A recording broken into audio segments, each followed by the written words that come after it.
My name is Dr. Ashok Jansari, and I'm a cognitive neuropsychologist. And the way I've come to this is that I studied experimental psychology in Cambridge with a wonderful woman called Rosalind McCarthy, and she infected me with this desire to study the damaged brain. And then I did a PhD in autobiographical memory with a guy called Alan Parkin, who's very important in memory research, and followed that up with going to the States to work with a neurologist called Antonio Damasio, who's quite important in translating information to the general public and has written a lot of public understanding books like Descartes' Error, etc. So that's my background, and what I do is I study people with damaged brains to understand how you and I function. And for the last 20 or so years, I've had a lectureship in which I teach and I do research and I mentor junior researchers.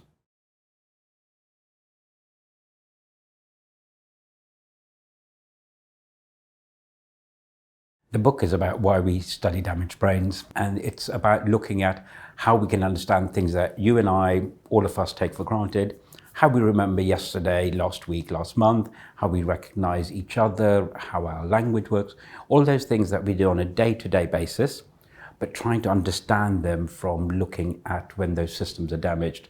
And part of that is because this thing up here has become so well honed over evolution that we can't really introspect and understand it. And it's only when something goes wrong that we start understanding memory or face recognition isn't something we can take for granted. And so by looking at a damaged system, we get a wonderful insight into the healthy system, so memory, language, etc.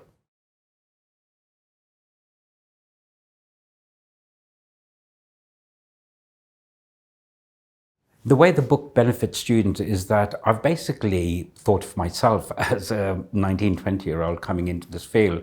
What would I have wanted? And one of the things that students often find is that the things they read are sometimes written in a language and from a perspective that already assumes knowledge. What I wanted to do was to write a book that assumed no knowledge. So in fact, although it's a student's guide, anyone can actually read it. And what I've done is created 3 introductory chapters to really instill some background into why we studied the damaged brain. What is the brain? How does it get damaged? What are the methods of studying it? And that gives a really good grounding, I hope. And then what I do is I take what I call an evolutionary walk through the cognitive system. So how do we survive? The first thing is we need to pay attention to what's around us. Then we need to reach things and hold them. What system is involved there?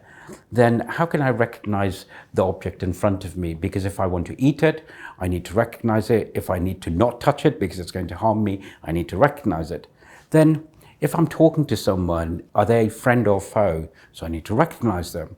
Then how do I speak to them? That's language. How do I remember our last conversation? That's memory. And then finally, how do I organize my thinking so that we can arrange to do something next week together? And that's called executive functions.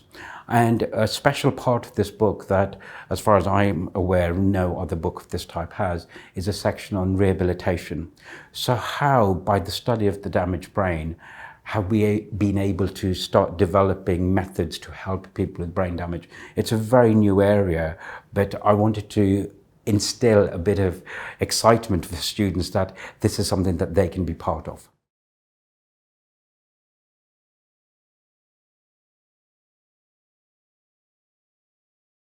Lecturers can make the most of the book in a number of different ways. So, for example, a standard thing could be to use each chapter as a separate lecture. So a lecture on memory, a lecture on face recognition, etc.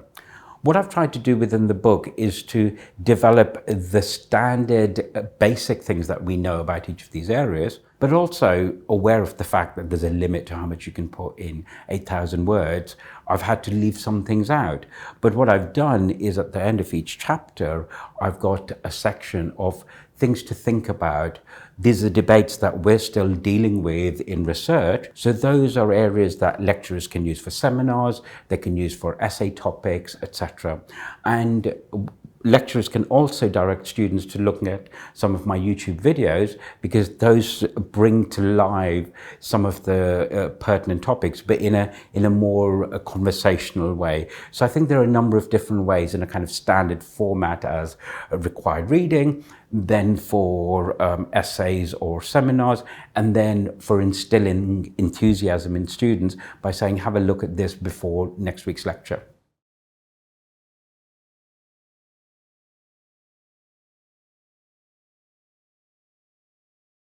There are a number of things I want to highlight in the book.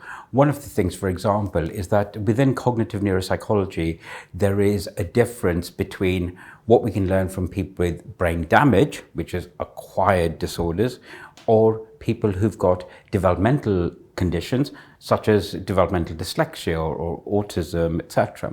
And there is quite a tension in that area in terms of how to separate those. So I actually developed that a bit in the book, and it's something that's rarely considered in such books.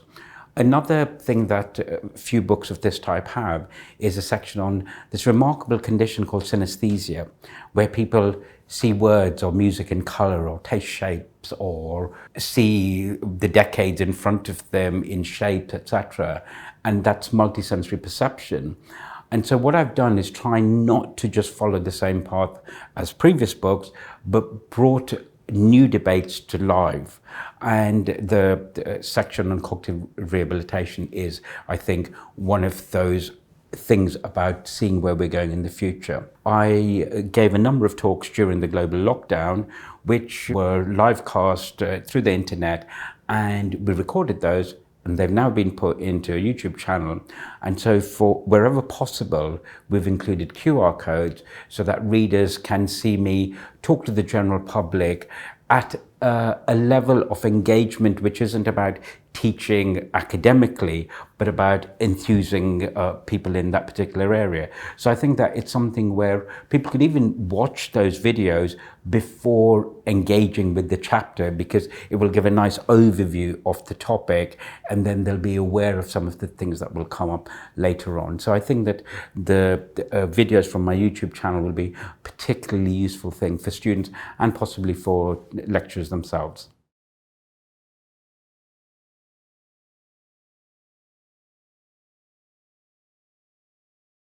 I think one of the things I'm most excited about with the book is to try to lead some sort of rebellion against what's been happening in our field, which is that neuroscience has overtaken the field.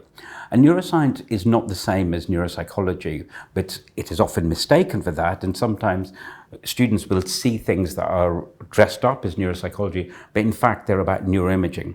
Now those two things are quite separate. So within the book, what I've done is to try to look at this debate in a section called The Many Faces of Neuro, to try to demystify this so that students understand what the differences are. Now, one of the things that we find is that most of the useful insights we've got about the brain have come from studying people with brain damage. And often neuroimaging just confirms what we already know from people with brain damage. So in a way, I feel like I'm leading a bit of a fight back by wonderful cognitive neuropsychology that started in the UK, and I'm very proud of the fact that it started in the UK, and I'm leading a charge against neuroscience so that students understand that whilst we have the fantastic brain imaging, etc., in fact, neuropsychology, studying dysfunction, is actually where the interesting work happens.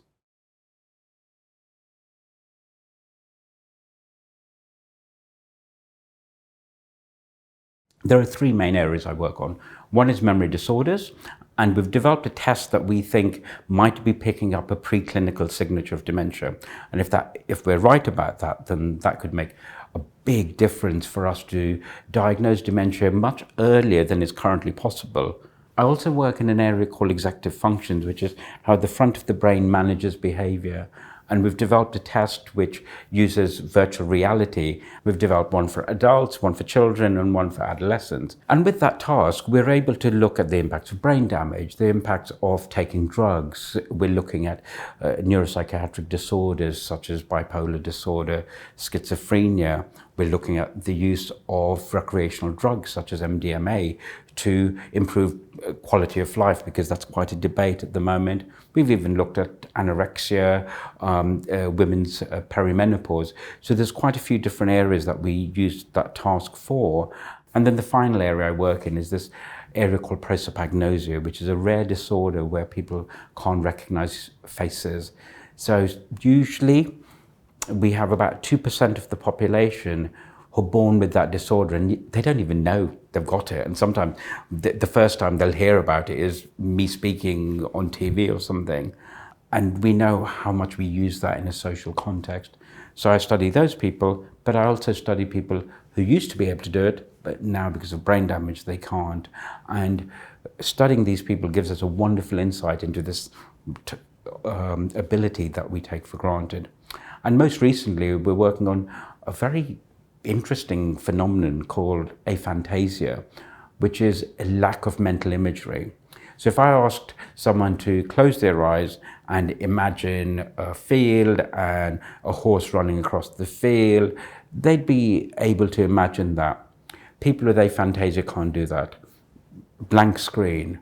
And given that a lot of what we do, such as trying to remember your last birthday party or remembering your child, you bring up a mental image when you're remembering. We're interested in what's happening with these people. How do they remember? So this is the latest area that we're working in.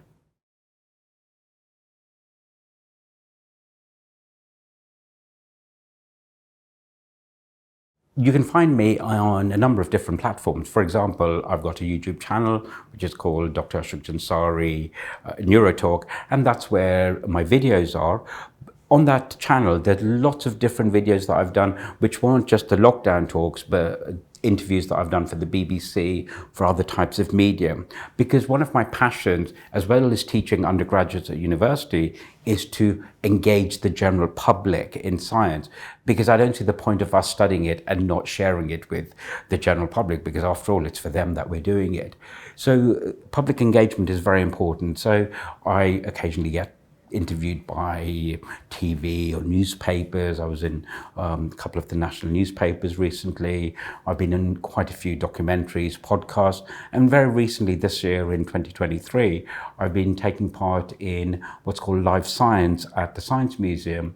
And with that, I've been taking a team of my students to the Science Museum and setting up a temporary laboratory where people come. They can talk to us about what we're doing, the memory research that I do, and then they can take part in our research and be part of science as it's happening, rather than just hear about it years after it's been done. So that kind of public engagement is something that's very important for me. So people can find me on a number of different platforms, and anyone can write to me if they want. Thank you for watching. I hope that you found this interesting, and please feel free to get in touch with me either by email or through any of my social media, or watch my YouTube channel, subscribe to it, and I hope you enjoy the book.